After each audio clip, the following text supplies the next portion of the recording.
Just an overview about the conversational search systems is an emerging and hot topic recently.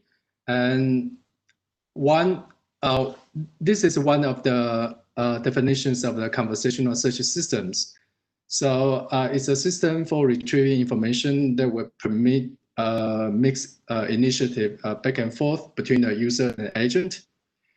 And the system should be able to keep track of the user needs within the conversation using both short-term and long-term knowledge of the user.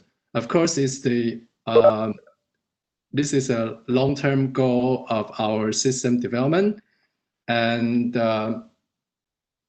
we're still in the beginning stage of the system development, particularly about the modeling of the users of their short-term and long-term knowledge when users are interacting with the system.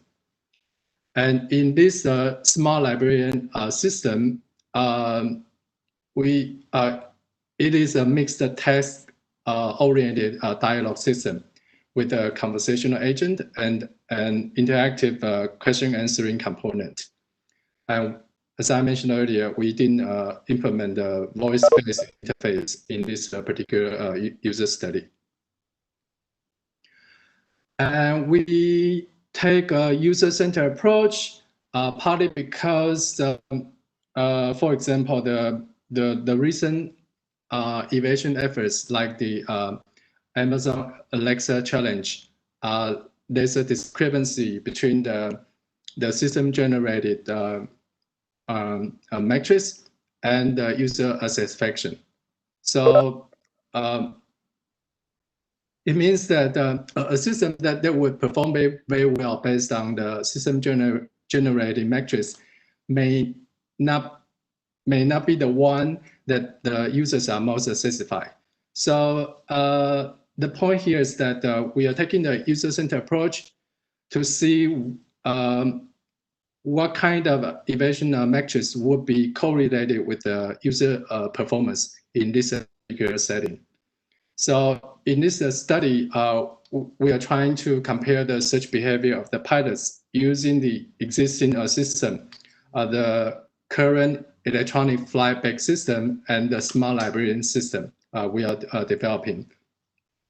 And we are trying to determine the relationship between the search texts in a typical flight operation scenarios and how the users perceive the usefulness of the system for completing their specific task.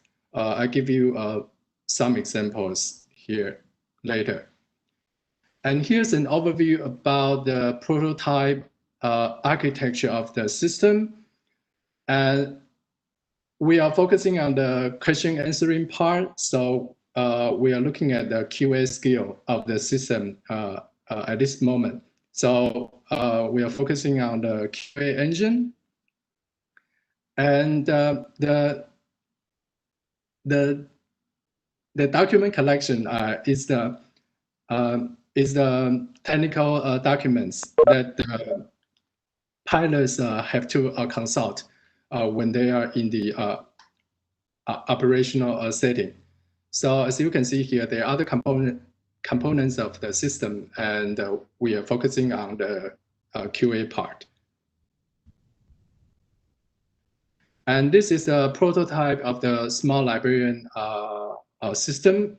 As you can see here, that you can type a question on the left column of the system, and then the system will present the results in conversational style in the middle of the column.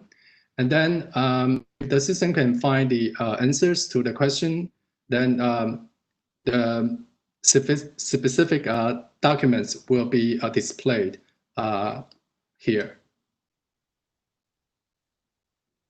Okay.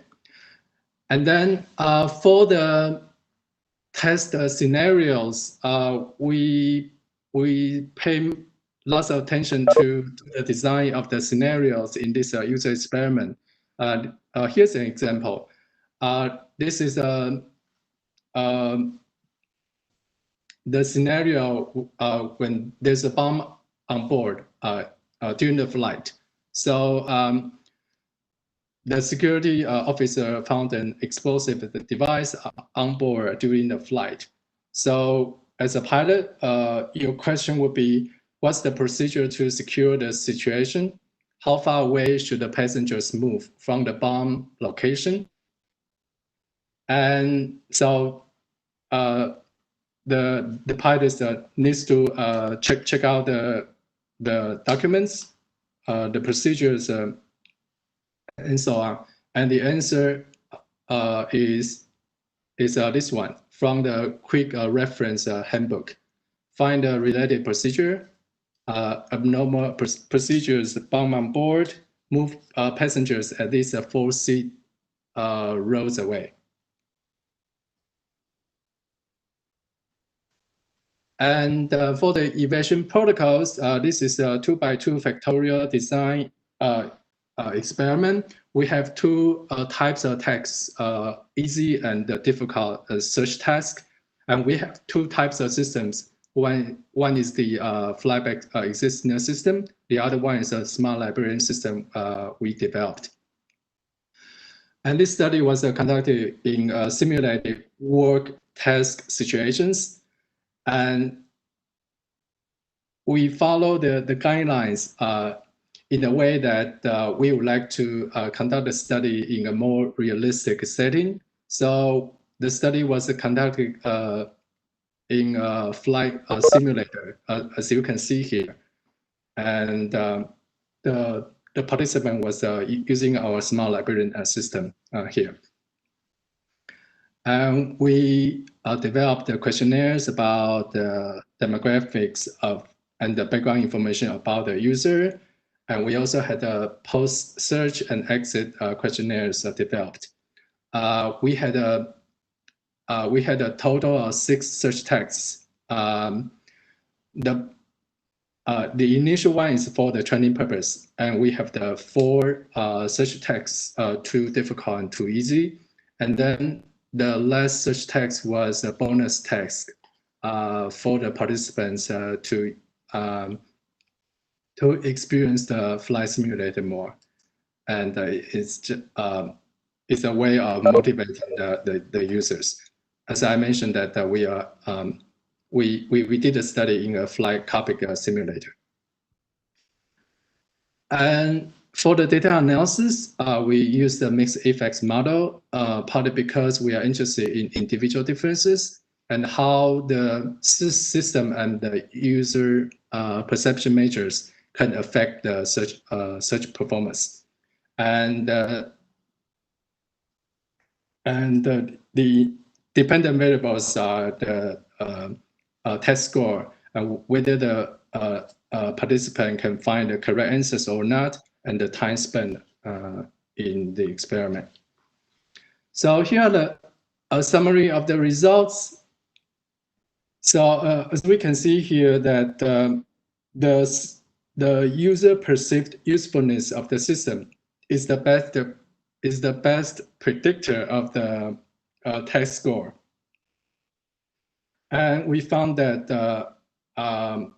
we found a relatively large fixed effect sizes of the system usefulness on user search performance. And so in this particular study, we found that the user perceived usefulness of the system would be a good predictor of the user performance. And if we also consider the search task difficulty, then we found that the topic relevance would be the perceived difficulty and the topic relevance would be the best predictor of the user search performance. As we can see in the table that our effect size is relatively large compared with previous user studies. So it means that this study population is relatively homogeneous, and that's what we expected in this study. So here are the key points of our findings. So user satisfaction with the system's responses may not be a good predictor of the user search performance in the aerospace domain. The perceived usefulness of the system would be a better predictor of user performance. And if we also consider the perceived difficulty of the task, then we found that it would be good to pay more attention to the support of the user's judgment of topic relevance in this particular context. And for future research, it will be interesting to learn more about whether there's any correlations between the system-centric metrics and user test score in this particular domain. And we also like to thank the assistance of the data collection from the ACHIL research group at the INEC and other research collaborators there. And thank you for your attention. And any questions or comments? Thank you very much. Also, great timing. Thank you. Do you have any questions? If you have questions, you may activate your microphone and speak up, please.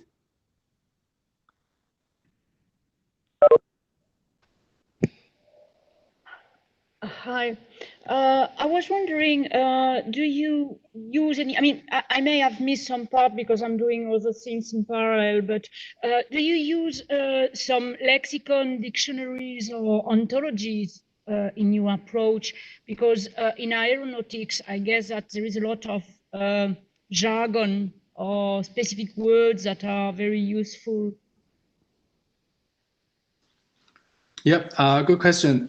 In this, in our development of the system, we are mainly using the information retrieval approach. So we didn't use the ontology or other domain-specific terminologies in our QA system. And of course, it will be it's a good suggestion for future research. And in this particular study, our QA system, we are focusing on the retrieval of the answers from long documents. Many thanks. Thanks. Thank you. Any other questions, please?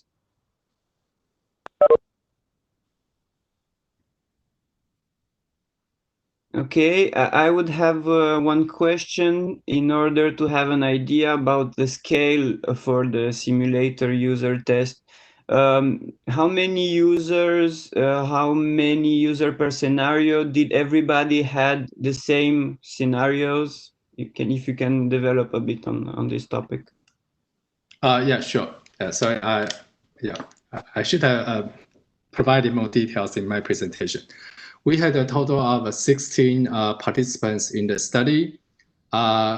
Each participant has the same set of search texts.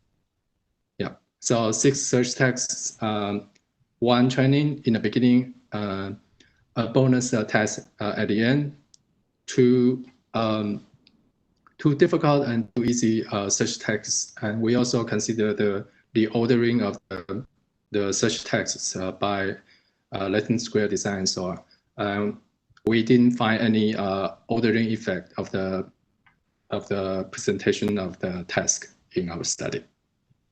Okay, great. Thank you. Any other questions? Okay. Okay, thank you very much. Thank you. And now we can pass to the next article. MLWikiR, a Python toolkit for building large-scale Wikipedia-based information retrieval datasets in Chinese, English, French, Italian, Japanese, Spanish, and more.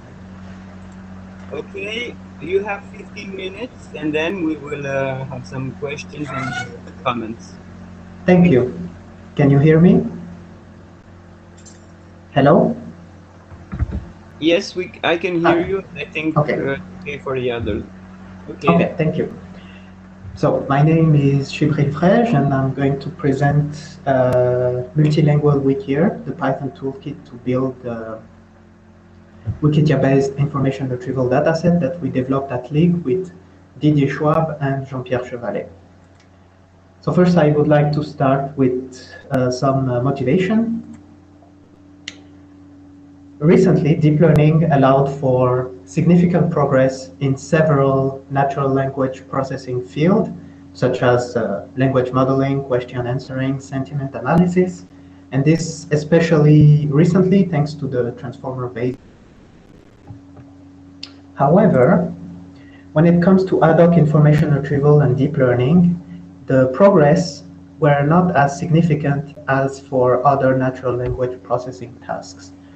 We argue that's because there are very few public datasets with enough annotated data to train large models, and also because it is quite hard to use unsupervised learning for ranking documents.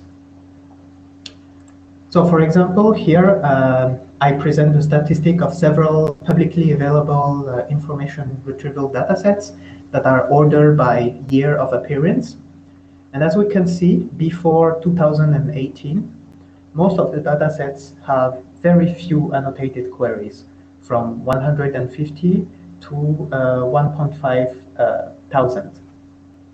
And that's a problem because most very successful deep learning models needs millions of observations to get good results. But since 2018, there has been two new large-scale and publicly available datasets that are Sogu QCL, which is a dataset built from the Chinese search engine Sogu, and MS Macro from Microsoft. Actually, in the MS Macro collection, there are several datasets, and unfortunately, the one that interests us, that is ad hoc information retrieval, it's not out yet. It's the document ranking task. We have some results, but the dataset is not available yet. So, consequently, because of that, most deep learning models that have been proposed for information retrieval, they are developed using three different methods. So either it's by using private datasets from search engines. The problem with that is that it's very expensive, and because the data is private, the results are not reproducible, which is a problem for public research. The other thing you can do is to use the dataset that I presented earlier with small number of labeled data, and that's also a problem because it means that we cannot experiment with big models. And the final method that has been used is using weak supervision. So weak supervision consists in using a unsupervised model, for example, BM25, to label the data, and then we train the deep learning model to imitate the result of BM25. And then we fine-tune it on a small data set. But the problem with that is that the model may be biased toward the weak labeler, that is BM25. So therefore, we propose Multilingual Wikier, that is an open source Python toolkit to build information retrieval datasets using Wikipedia.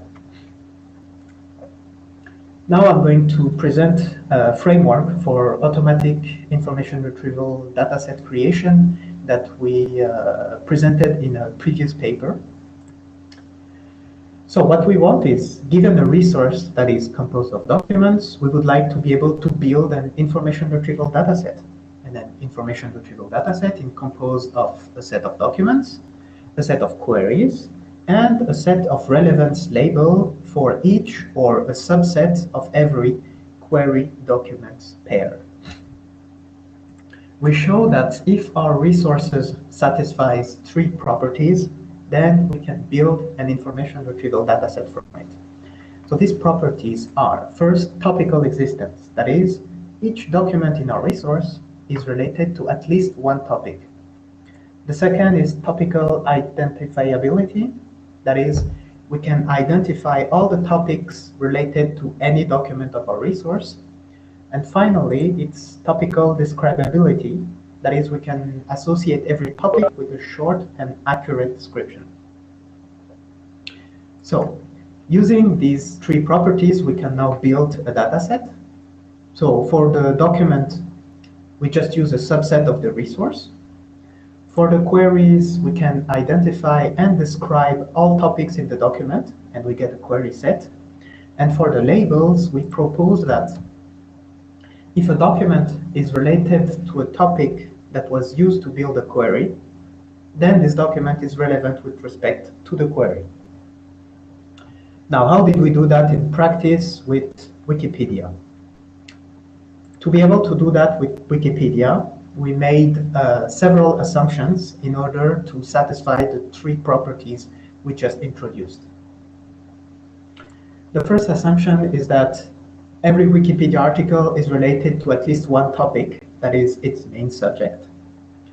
The second assumption is, because we just assume that topics are main subject of article, one way to get a short and accurate description of the topic is to use the article title.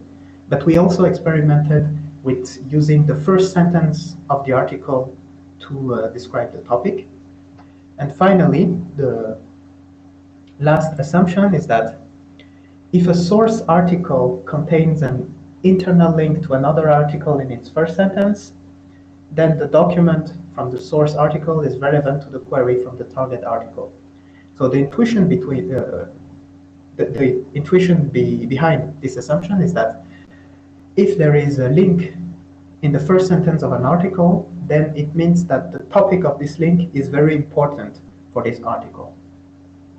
So now I will show you how we do it, how we build the dataset in practice. So we start with a Wikipedia article, for example, the developmental disorder article. From this article, we build a document using the text from the article except the first sentence.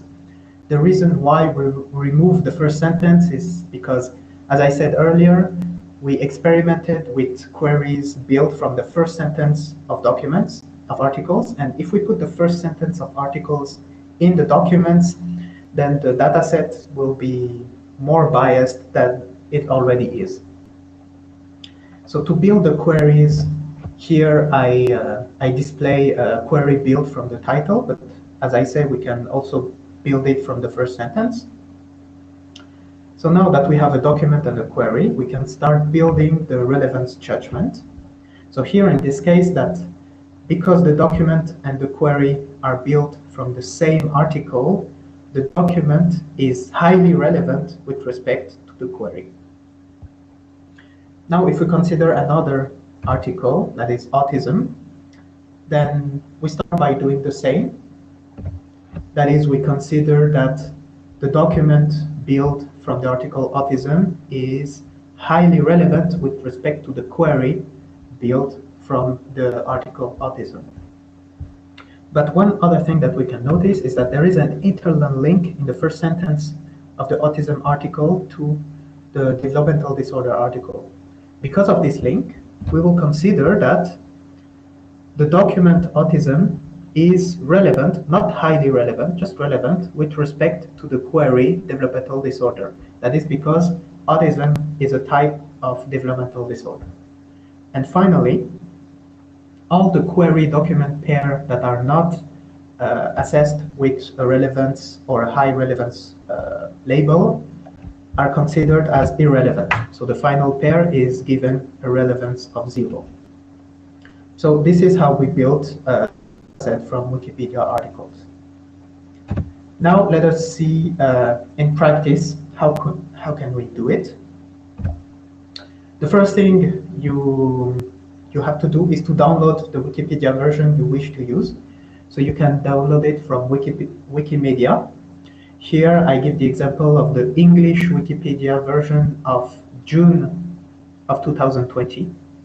You should know that on Wikimedia, every month the Wikipedia version is updated. After downloading this file, of course, you have to extract the XML file. And then you can use Wiki Extractor to clean this XML file.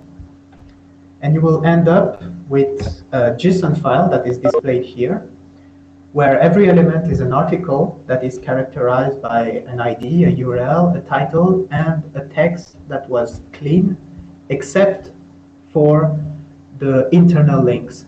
So here, for example, we can see that the article Anarchism contains, in its first sentence, a link to the anti-authoritarian article that we will be able to use later to build the relevance labels. Now that we have the JSON file, we can build the dataset using our tool. So we propose a build Wikier script, where as an input, it only needs the JSON file we just built. And here you just specify the folder where you wish the dataset to be stored. And you have to specify the language of the Wikipedia, because we are doing a little bit of processing. We need to identify some sentence. We need to remove some documents that are too short. And unfortunately, for some languages, we need some specific functionality to do that. So you have to specify the language. And then we also propose some optional functionality. You can use our tool to perform BM25, that is a traditional model, a traditional information retrieval model. So you can perform BM25 on the dataset, and you can also pre-process it for Matsu. Matsu is an open source library that proposes several deep learning models for question answering and information retrieval. And you can also use our tool to train and evaluate deep learning models using Matsu. So now I will just present a few results that we get using our tools.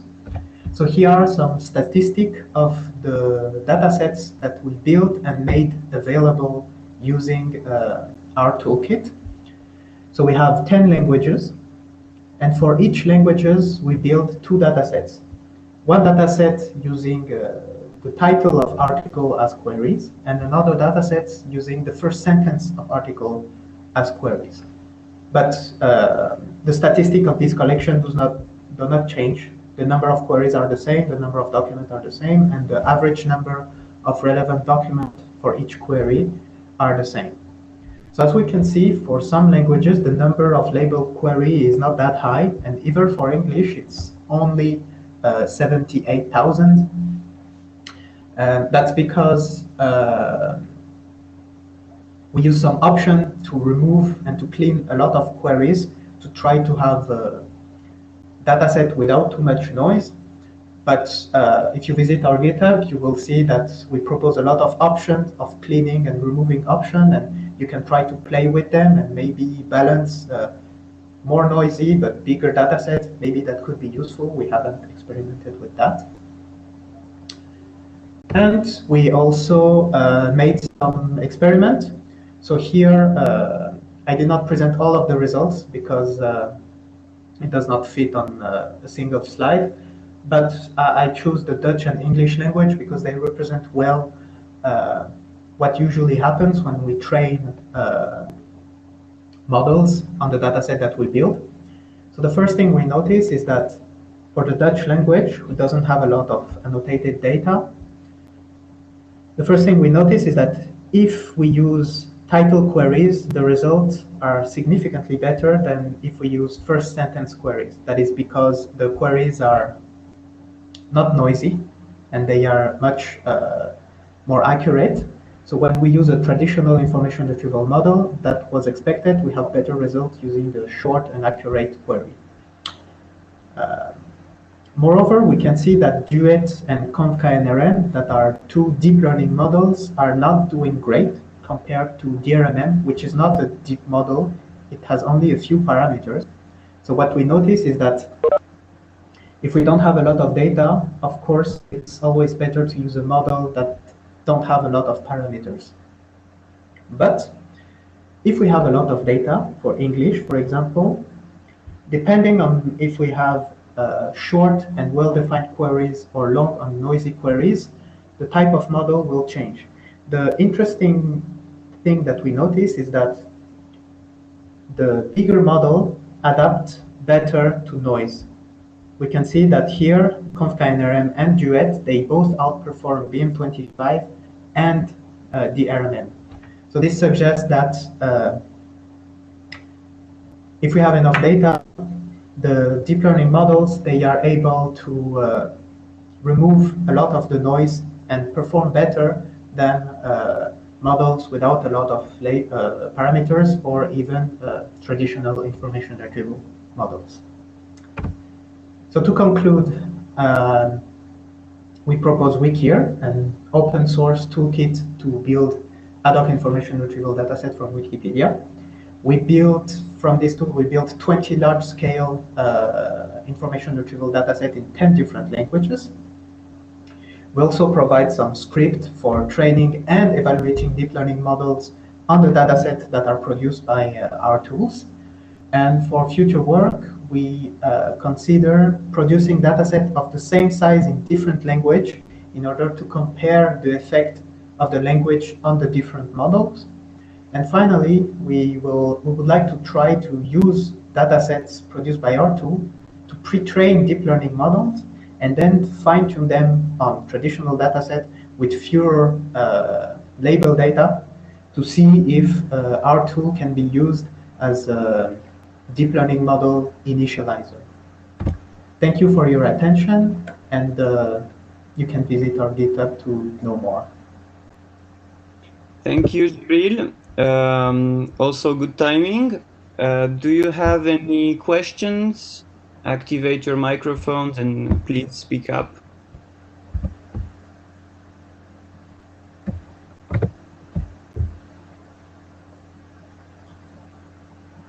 Okay, I will have some questions and one more comment if you want. You use the title or the first sentence as queries. Can you provide an insight on something like the average query length in both cases, in terms of number of tokens, maybe?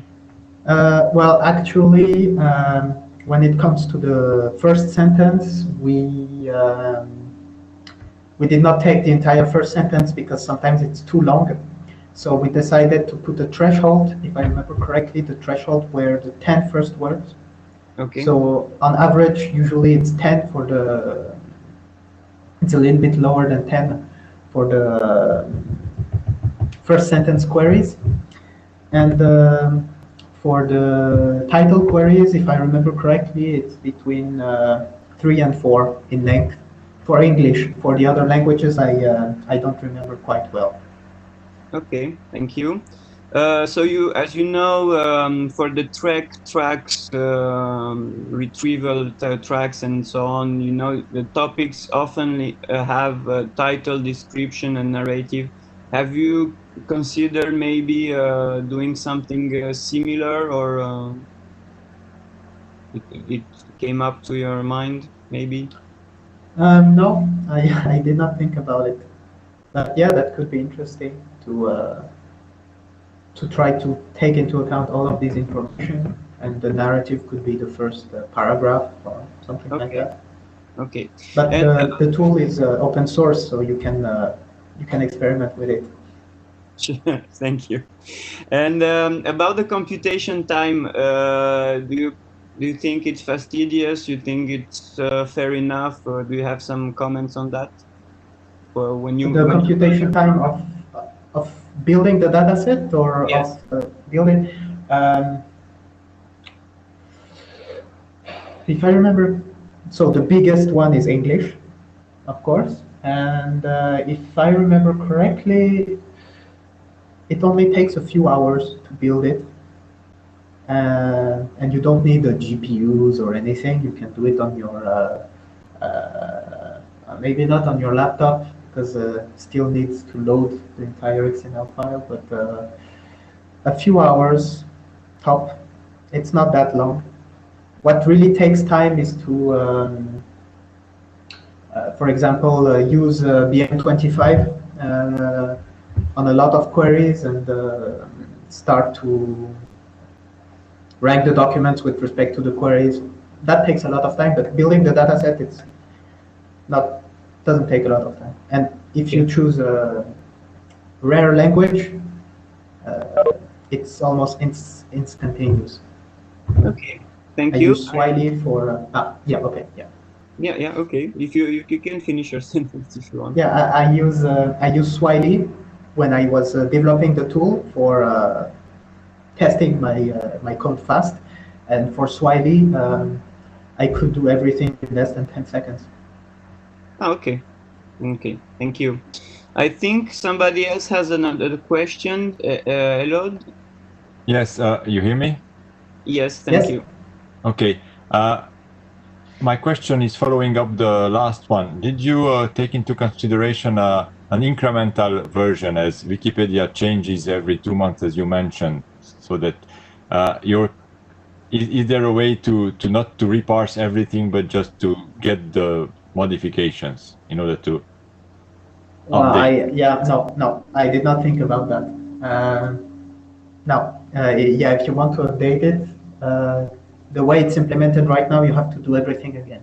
But that's yeah, that's a good suggestion. Maybe I should try to see if there is a smart way of doing this. Okay, thank you.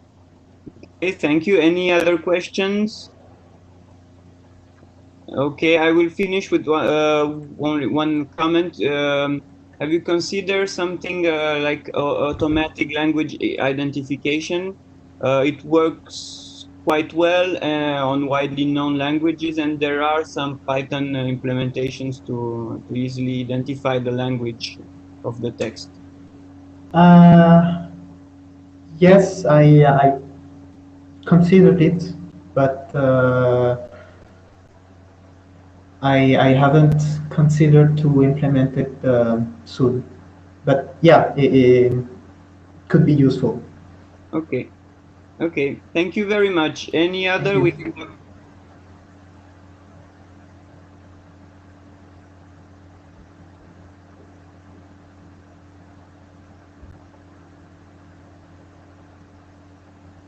And now we can pass to the last paper of this session, entitled Beaver, Efficiently Building Test Collections for Novel Tasks.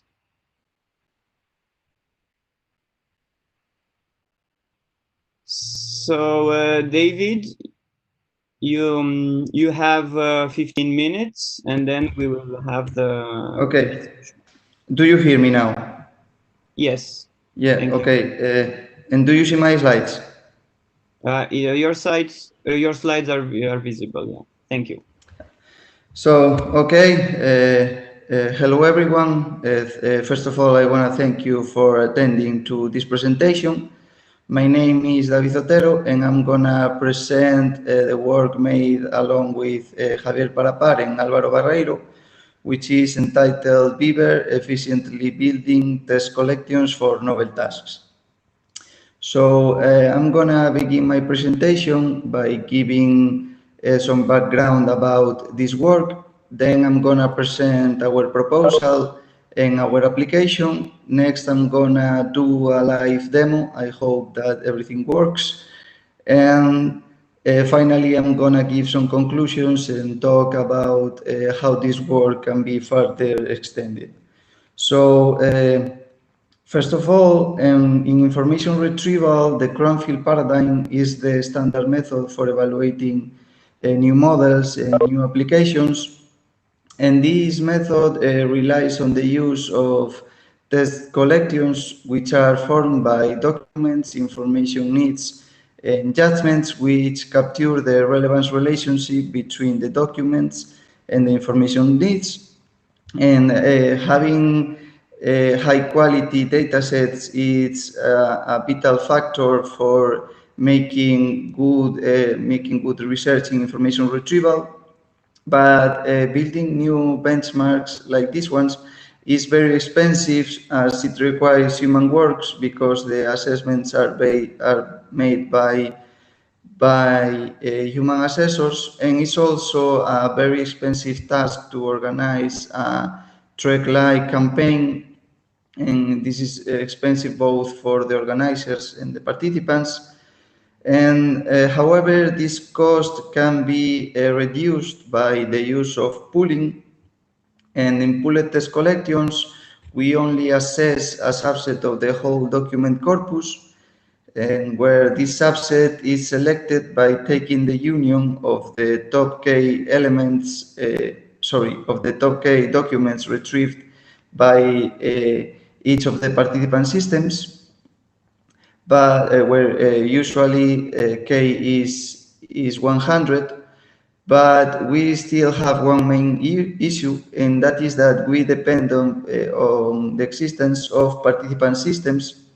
And this can be a problem, for example, in a situation where we may need to release training data before the competition celebration, or, for example, in a situation where a research team may want to build a new test collection about a specific topic, but they may lack to have enough resources to gather enough participant systems, or even to organize an evaluation campaign.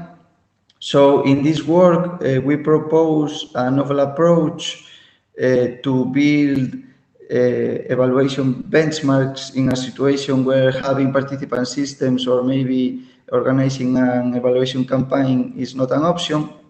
And we also present an application that that applies this idea to build a new benchmark. So our proposal to build new benchmarks without participant systems relies on two main ideas.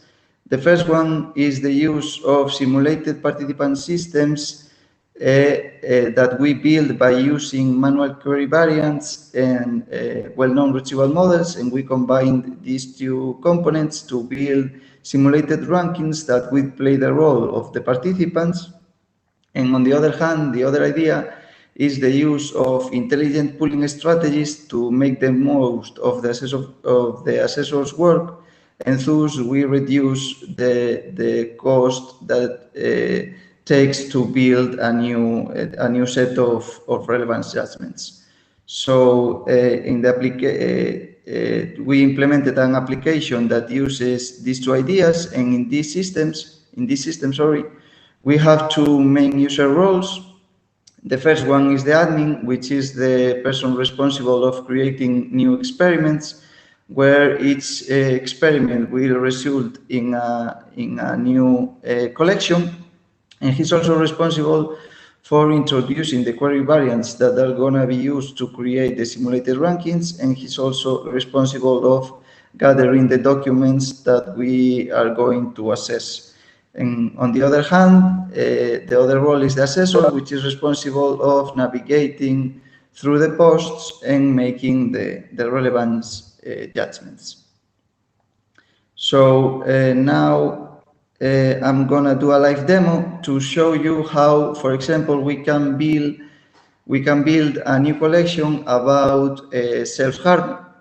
And actually, this is the application that we use to build the collection of the self-harm task of Risk 2020. And before going to the demo, let me explain you the task. So in this task, we are interested in finding users that have explicitly written in Reddit that they have hurt themselves. And each user is represented by the whole history that he has published online in Reddit. So what our application does is it downloads the post of the users from Reddit, and then we can pull over those users to select which ones accomplish the information need that we are interested in. So now I'm gonna switch to the example. And now I think I'm sharing the application. Tell me if I'm wrong. Can you see the application now? Yes, yes. Yeah, okay. So as I said before, in this application, we can log in as an admin or as an assessor. So first of all, I'm gonna log in as an admin to show how we can create new experiments. Okay, sorry. Now, yeah. Okay, so when we want to create a new experiment, we have to introduce the experiment name, which should represent the information need we are interested in. In this case, is self-harm. So I'm gonna call it self-harm IRIS 2020, for example. And now the admin should introduce the queries that are gonna be used to, on one hand, download the posts from Reddit, and on the other hand, to create the simulated rankings. So, for example, talking about self-harm, one query that may fit the information need is cut myself, for example, or another query that would be interesting to use is cut a scar, or, for example, another query is hate myself. So with these queries, the application is going to search users and its history and their history in Reddit. And the application is also going to create the simulated rankings. To limit somehow the number of information the application it's going to download, so it doesn't take forever, we can limit the number of users that we download with each query. So for example, if I say 3, the application is going to download at most 3 users per each query. In this case, is 9 users.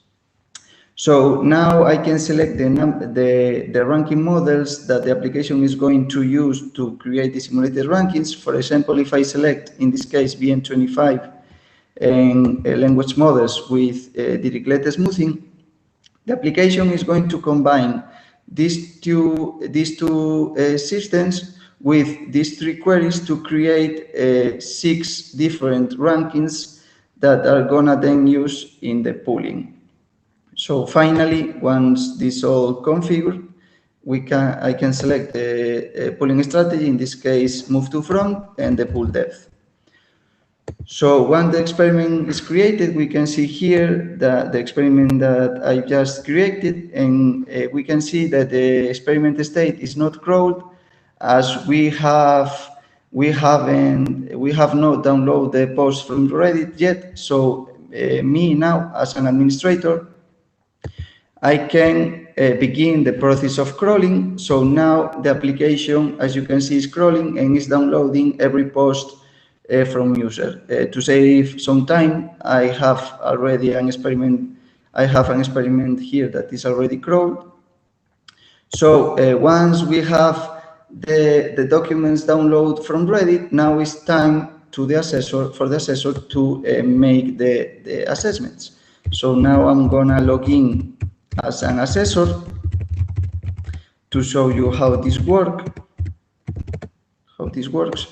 Okay, so now as an assessor, I can see the experiment that is already crawled, and I can begin to pool the users. So in the pooling process, I see for each user the whole history of posts that he has published in Reddit, and now I can navigate through his history. And as an assessor, I'm interested in users that, as I said before, have explicitly told that they have hurt themselves. So as an assessor, I should search for users that fit the information need and judge every one of them. In this case, we have 9 users to judge, and I have these buttons available to judge the relevance of the users. So for example, now I'm going to say that the user is relevant, and this should be repeated for every user till the pooling is finished.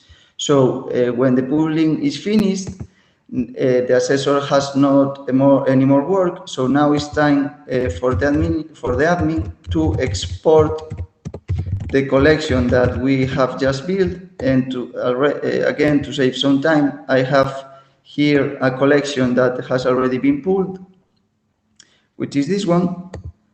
And as an admin, I can press this button to export the collection, and I may download. The application gives me a text file which contains the relevant judgments and the document content, but I have already this document opened here, so now I think you should be seeing it. And as I said, this text file contains the curls, which are the judgments for every document that we have pulled, and at the bottom we have, let me search for it, document. Okay, so for each document, as I said before, in this task is an user, which in this case is represented by a random identifier and the content of every post that he has written in Reddit. So that's it for the demo. I'm going back to my slides. Okay, so that's it. So in this presentation, we have seen how we've proposed a method to build a new benchmark for research in IR. And we have seen also the application that we built that applies these ideas. And this application includes, as you have seen, every process of building, every step of building a new collection, which includes from document gathering to judgment creation. We also have seen that by using this application, we can reduce the cost of building a new collection, as we don't have the need to organize an evaluation campaign. And also, as a side note, I would like to say that actually this was the application that we used to build the ERIS 2020 collection about self-harm. Although this is not really the final collection, these are the positive cases, but this collection was further processed to add more users that were not positive.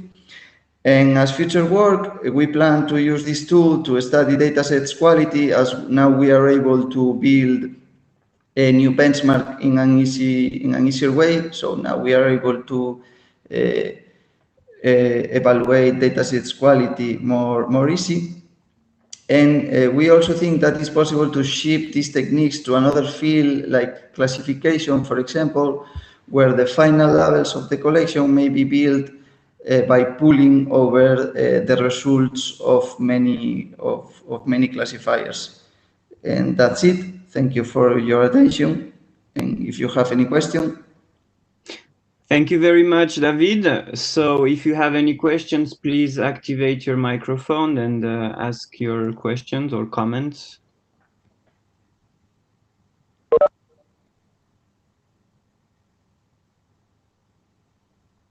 Okay, I will have one question, please. So, yeah, okay. Do you think, or did you notice any bias or anything interesting when you change the retrieval model, BM25, language modeling, and so on? The thing is that by making some experiments and some trials, we found that the best approach to build a new collection, although this is still a work in progress, so it's not so deeper analyzed. But we found that the best approach is to use as many rankers as possible. Okay. To improve the final quality of the collection. Okay, thank you. Any other questions or comments?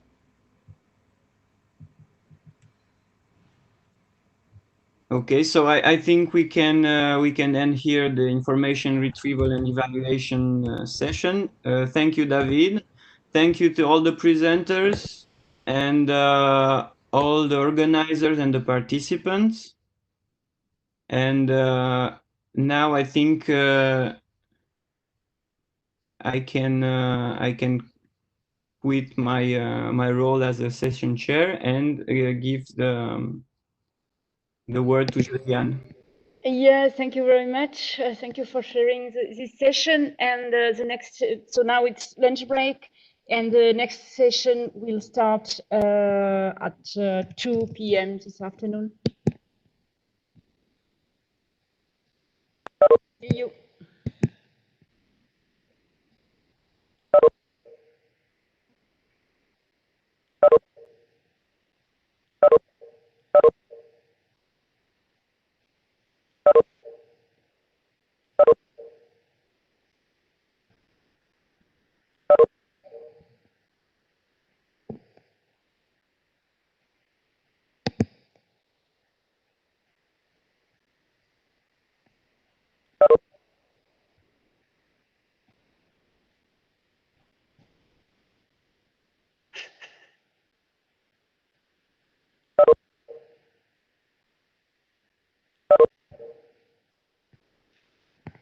Ok, merci. Comme je disais à José, finalement, une personne en plus de moi à chaque session, ça suffit, il n'y a pas trop de feu.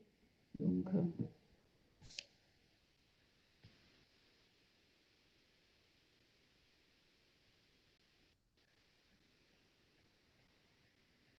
on laisse le YouTube fonctionner ou on l'arrête? On est au point maintenant.